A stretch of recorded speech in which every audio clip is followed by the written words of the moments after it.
10 થી 15 વર્ષ આસપાસના જે બાળકો છે એમાં કઈ પ્રકારની તકલીફો વધારે જોવા મળે છે? આ સમયે જો આપણે મેદસ્વીતા કે ઓબેસિટી ઉપર પ્રોપર ધ્યાન નહીં આપીએ તો આગળની જે જનરેશન છે એને કઈ કઈ પ્રકારના રોગો, તકલીફો, શારીરિક, માનસિક એના માટે તૈયાર રહેવું પડશે. નમસ્કાર, મારું નામ હરિતા અધવૈયું છે, ઇઝી ક્યોર ક્લિનિકથી ડાયટિશિયન હરિતા અધવૈયું. આજે આપણે ખાસ મુલાકાત લેવા આવ્યા છીએ ડૉક્ટર ઉન્મેશ ઉપાધ્યાયની, કે જેમની સાથે આજે આપણે વાત કરીશું કે બાળકોમાં અત્યારે કઈ તકલીફો વધારે જોવા મળે છે, બાળકોની લાઈફસ્ટાઈલમાં શું ફેરફાર થયો છે અને ક્લિનિકલી આપણે એઝ અ પેરેન્ટ્સ બાળકોનું કઈ રીતે ધ્યાન રાખવું જોઈએ. તો સર, આજે તમારી પાસે ખાસ અમે માર્ગદર્શન લેવા આવ્યા છીએ, તો એ અંગે તમે અમને ગાઈડ કરજો. આપણે ક્વેશ્ચન્સથી સ્ટાર્ટ કરીએ. તો મારો તમને પહેલો ક્વેશ્ચન છે કે આજે 10 થી 15 વર્ષ આસપાસના જે બાળકો છે એમાં કઈ પ્રકારની તકલીફો વધારે જોવા મળે છે?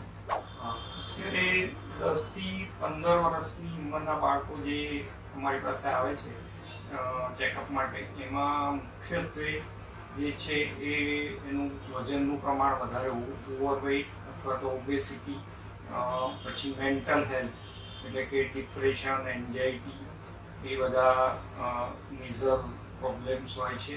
એ સિવાય જે છે કે એડિક્શન, ધારો કે મોબાઈલ એડિક્શન, પછી ટોબેકો એડિક્શન, એ અમુક જે ડ્રગ્સ એડિક્શનનું પ્રમાણ બી અત્યારે વધી રહ્યું છે, જે બહુ જાહેરમાં આવતું નથી પણ એનું બહુ ધ્યાનમાં લેવા જેવી બાબત ડ્રગ્સ એડિક્શન પણ છે.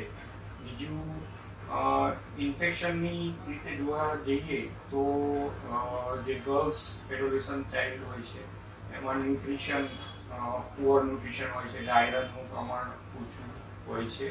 તેમજ ઘણા એડોલેસન્ટ બાળકોમાં વિટામિન ડીનું પ્રમાણ પણ ઓછું આવે છે, કેમ કે ઇન્ડોર ગેમ્સ અને એનું પ્રમાણ વધ્યું છે. આઉટડોર જે સૂર્યપ્રકાશમાં રમાતી જે ગેમ્સ છે એનું પ્રમાણ ઘટી રહ્યું છે. અને બીજું જોવા જઈએ તો જે હ્યુમન પેપિલોમા વાયરસ ઇન્ફેક્શન કહે છે ગર્લ્સમાં, એનું એ પ્રમાણ એડોલેશનમાં ઇન્ફેક્શનનું પ્રમાણ પણ વધી રહ્યું છે. ઓકે, ઠીક છે. તો હવે નેક્સ્ટ મારો આને જ રિગાર્ડિંગ ક્વેશ્ચન છે કે ચાઇલ્ડહુડ ઓબેસિટી વિશે આપનું શું કહેવું છે સર? ચાઇલ્ડહુડ ઓબેસિટીમાં અત્યારે જે છે ભારત વિશ્વ લેવલ એટલે વર્લ્ડ લેવલે અત્યારે લગભગ 5 થી 17 વર્ષના જે બાળકો છે એમાં ચાઇલ્ડહુડ ઓબેસિટીનું પ્રમાણ જે છે એ લગભગ 14% જેટલું છે.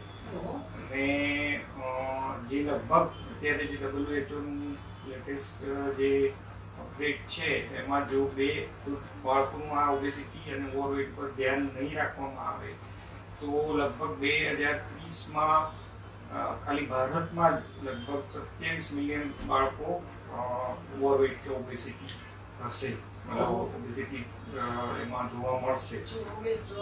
અને અત્યારે ભારતમાં લગભગ 8% જેટલા બાળકો જે છે એ ઓબેસિટી ધરાવે છે અને ઓવરવેટનું પ્રમાણ જે છે એ લગભગ 12% જેટલું છે. ઓકે, તો આના કારણમાં એવું કહી શકાય કે થોડી ખોટી લાઈફસ્ટાઈલ અને ખોટું ખાનપાન? એમાં ચાઇલ્ડહુડ ઓબેસિટીના જે અત્યારના મુખ્ય કારણો છે એમાં એક છે કે ઓવર ઇટિંગ છે, પછી જે અત્યારે જે એડોલેસન્ટ બાળકો છે એ જંક ફૂડ વધારે ખાય છે, પછી કોલ્ડ ડ્રિંક્સ, અને એટલે જેમાં આપણે કાર્બોહાઈડ્રેટનું પ્રમાણ વધારે હોય છે, પછી કેલરી વધારે હોય છે અને શુગર બી વધારે હોય છે. ન્યુટ્રિયન્ટ ઓછા હોય એટલે કેલરી વધારે. ન્યુટ્રિયન્ટ ઓછા હોય છે. અને જે પૂરતી ઊંઘ નથી લેતા, સ્લીપ, જે એડિક્વેટ સ્લીપ જરૂરી છે એ સ્લીપ બી અત્યારના જે એડોલેસન્ટ, કેમ કે સ્ક્રીનિંગ ટાઈમ વધારે છે. પછી અમુક ફેમિલી જે ફેક્ટર છે, મધર ફાધરમાં જો એટલે પેરેન્ટલ હિસ્ટ્રી હોય ઓબેસિટીની તો બી બાળકોમાં જોવા મળે છે. પછી ધારો કે કોઈ હોર્મોનલ ઇમ્બેલેન્સ હોય તો એ બી એક કારણ છે. સમયે જો આપણે મેદસ્વીતા કે ઓબેસિટી ઉપર પ્રોપર ધ્યાન નહીં આપીએ તો આગળની જે જનરેશન છે એને કઈ કઈ પ્રકારના રોગો, તકલીફો, શારીરિક, માનસિક એના માટે તૈયાર રહેવું પડશે. હા, એટલે જો ચાઇલ્ડહુડ ઓબેસિટીનું ધ્યાન નહીં રાખવામાં આવે તો બાળકોને મોટી ઉંમરે કે ટાઈપ 2 ડાયાબિટીસ, પછી અસ્થમા છે, પછી હાઇપરટેન્શન છે, અને જે હોર્મોન્સ ઇમ્બેલેન્સને લગતા રોગો છે એ અથવા મેન્ટલ હેલ્થ ને ડિપ્રેશન આવી શકે છે. એ બધા રોગો થઈ શકે છે. બરાબર, કારણ કે પહેલા કેવું હતું કે જે રોગ 40 વર્ષ પછી જોવા મળતા એ રોગ અત્યારે 20-25 વર્ષ પછી વધારે જોવા મળે છે. તો આના કારણમાં કહી શકાય કે ઓબેસિટી અને એ લોકોની ઇમ્પ્રોપર લાઇફસ્ટાઇલ, ખાનપાન એનું મૂળ કારણ છે. તો સર આને કારણે એની ઇમ્યુનિટીમાં પણ ફરક પડતો હશે ને, કે અત્યારના બાળકોને તમે આજે જોવો તો એક 20 વર્ષના બાળક કરતાં એના 40 વર્ષના 50 વર્ષના પેરેન્ટ વધારે સ્ટેમિના ધરાવતા હોય છે. તો આ ઇમ્યુનિટીમાં પણ થોડું તમને ડિક્રીઝ જોવા મળે છે અત્યારના બાળકોમાં?